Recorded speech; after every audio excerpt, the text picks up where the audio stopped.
Na only for Nigeria school system you go spend many years to learn accounting. After you don graduate, the only real lesson na how to account for your broke life. Nigeria.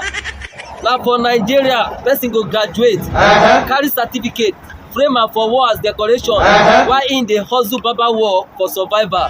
Nigeria. For Nigeria, person go study environmental science, but the only environment wey you fit control after school na the dustbin wey e dey empty for people house. For Nigeria, na after NYSC you go realize say the P in PhD means patience, because you go need am well before job go finally show. Nigeria na cruise o. Person go study agricultural science, but the only thing wey you fit cultivate after you don graduate na customer for im shawarma business. Nigeria na real deal o. Person go study forestry for university, but na plantain chips im go dey sell for Lagos traffic. Nigeria. Na only for Nigeria person go study law, but na mechanic workshop na im go employ am make e settle argument wey no reach court. For Nigeria, na class you go hear say education is the key o.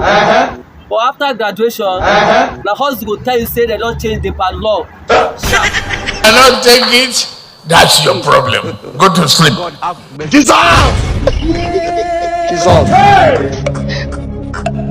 Jesus!